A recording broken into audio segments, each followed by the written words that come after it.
This is my 2021 Beta XTrainer, and I just hit 100 hours on it, so I wanted to go over a couple things, like what I've done to it as far as modifications, what the good and the bad, because I did have a pretty big issue with it lately. But I wanted to talk about Beta and how they were as a company dealing with the issues that I've had with the bike, as well as just my overall thoughts on the bike and why I have still enjoyed riding it. So the bike that I had before this was a 2017 Honda CRF 250L, which is a completely different animal from this bike. Really underpowered in comparison, really heavy. I think the CRF 250L was about 330 pounds versus this, which is 220, so we're talking about a 100-pound difference. And when you're a smaller framed person like me, that amount of weight makes a really big difference in picking up the bike if it drops, or just overall handling on the trail in general. The Honda was a great bike, super reliable, never had any issues with it, but it just wasn't a good bike for the kind of riding that I wanted to do. So we'll go ahead and talk about some of the modifications that I've done. We'll start with some of the more protective things. One of the first things that we did was the skid plate and pipe guard. So this is the Emperor Racing skid plate and linkage protector for the XTrainer with an FMF fatty pipe on it. Of course, with every bike that we get, we always add the hand guards because we do a lot of tight single track in the woods, and I like all my fingers to be on my hands. So I have the Cycler hand guards with the HCM mount. So the HCM mounts mount to the middle here, and the reason that we went with those mounts is because I had an incident where on a trail ride I went down pretty hard and actually severed my clutch line completely off.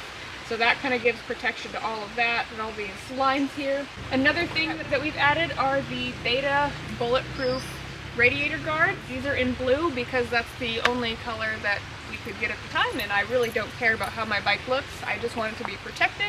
So the 2021 XTrainers all have blue and white plastics. Mine is all white because after about, I would say 60 hours, all of my plastics ended up breaking from many falls. So the dealer that we bought our bikes from, San Marcos Motorcycles in San Marcos, Texas, he hooked us up with a brand new set of plastics for it. Now it's white. So we haven't done a lot for the bike as far as power-wise, but we have done a pipe and a spark arrestor. This is the FMF Fatty Gold Series pipe and just the FMF spark arrestor because Beta doesn't come with a spark arrestor from factory. We need it to do some of the forest trails that we do around the country. We did change the jetting on the carburetor just a little bit. There's a Suzuki NEDJ needle in it on the second clip position, and also the pilot and main jets are slightly bigger than stock. I don't remember what exactly they are, but they are different from what they came with factory. All the Betas come with an adjustable power valve, and so we've played around with it a little bit, but we find that having it wound back out to flush works best with the pipe and spark arrestor and jetting settings that we have on the bike currently. Another thing that we've done to it to improve handling and clutch controls, we've done the Midwest Mountain Engineering clutch lever, which should reduce clutch pull by around 30%. I find that it really does help, especially since I use one finger to control the clutch. The factory Domino grips are also not lock-on grips, so we had a lot of issues with the grip sliding, so we did convert these to lock-on grips, which has helped a lot with just the annoyance of the grip sliding around. So now we'll move on to what is stock on the bike. Believe it or not, we're at 110 hours and this is the original front tire. I have not changed it. It's just about due. I think I can get a couple more hours out of it before I need to change it, but I haven't noticed a whole lot of decrease in performance as far as the front tire goes. My rear tire is the second rear tire that we've put on the bike. This is the Shinko 525 cheater tire. I put it on at about 40 hours, so currently it's got about 70 hours on it, and it's about 50% light. The XTrainers are known for having pretty soft suspension as they're a smaller bike meant for smaller people, and I have not changed much of the suspension. I did have the suspension adjusted in my rider sag set for my weight by Godspeed Suspension in Austin, Texas. But other than that, everything is stock, and we've messed with the fork clickers a little bit. Another thing that did break on the bike was the horn. The horn bracket broke. It's broken on mine, and it's also broken on my husband's 300RR. So, I mean, again, they're not on street, so there's no point to have a horn, so we just kind of left them off. Another thing that's original on my bike are the chain, sprocket, and brakes. I haven't changed any of that. However, my chain is getting due, so that's probably going to be the next thing that gets changed on it. So let's talk about maintenance. The maintenance schedule that we follow for the bike just kind of varies depending on conditions, especially as it calls for the air filter. But for the oil, we change every 25 hours with Rotella T6 1540. For the air filter, we change about every 5 to 10 hours depending on condition of the trails. We use the no-toil system, which is a biodegradable air filter cleaner, and oil. We use the manufacturer recommended Motul 710 for the oil injection oil. A lot of people have complained in the forums about the oil injection system failing on these, and again, I've got 110 hours on this and I've never had an issue, knock on wood. But I do check it every time. I check the line and make sure to see bubbles and it is functioning as intended. So I will say, out of all of the bikes that I've ridden, which hasn't been a whole lot, but of all the bikes that I've owned, this has been my favorite bike, the bike that I got on first and really enjoyed riding right out of the box as far as like suspension and handling goes. But there are some cons that I've had on it. Most of them are kind of nitpicky things, but there's a couple maybe bigger things, just depending on who you ask. One of my biggest cons is the air filter design. So the way the air filter on the cross trainers is designed makes it a little bit difficult to pull out and insert, and they are prone to tearing. So you have to be really careful when you're pulling them out and putting them back in. The plastics are really brittle. Like I said, all of these plastics have been replaced because they've all broken. I've had a lot of luck with these white plastics, but I'm not sure if it's because they've upgraded the material they use or if it's because I haven't crashed as hard with these plastics on.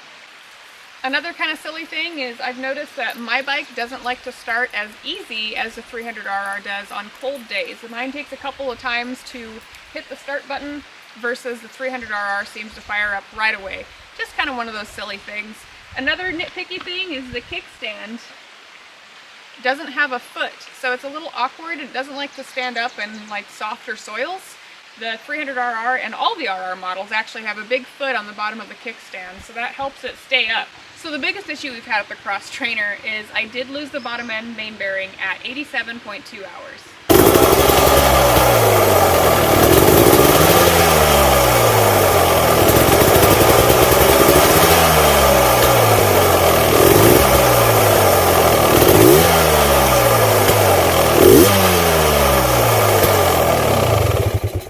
We took the bike to Dan's Motorsports in Salem, Oregon, not the dealer that we bought it from. He took it in, he contacted Beta, the process was super smooth, and long story short, Beta ended up replacing the entire motor and gearbox all for free, no charge to us. We didn't pay labor, we didn't pay anything. The whole process took about a week and a half, start to finish, from the day we dropped it off to the day that we picked it up in Salem. Dan's was awesome, super professional, handled everything, and the bike has ran really good since picking it up again. And also hats off to Beta for taking care of a bike that was 2 years out of warranty with almost 90 hours on it that blew a bottom end. And if you don't believe me that Beta covers things like that, a quick Google search will prove that on a lot of the forums this has happened to some people, and Beta covers it almost every single time. You'll find that a lot of people's reviews on forums and such about the cross trainer state that the suspension is very, very soft and it's kind of divey and like fast, flowy terrain.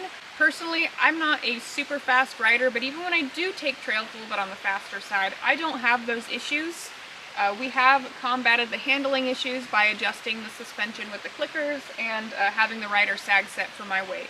Now with gear on, I'm around 140 pounds. My height is 5'3", and let me just show you how much the bike sags when I sit on it.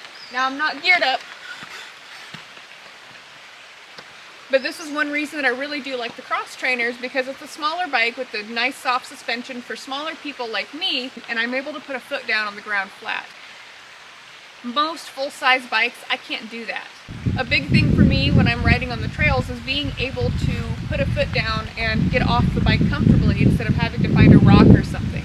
Especially while doing more technical terrain where I need to dab or need to put a foot down or stop. This gives me the confidence that I know that I can do that. Overall, the cross trainer has been a fantastic bike. While no motorcycle is without its issues, there's a reason that these are becoming so popular. It offers full-size bike performance and capability in a smaller bike frame suitable for those who are, well, vertically challenged, or those who just want a plush light bike for trails. If you found value in my Beta review, like this video and subscribe to my channel. We'll be posting more bike content soon. Questions are always welcome in the comments below.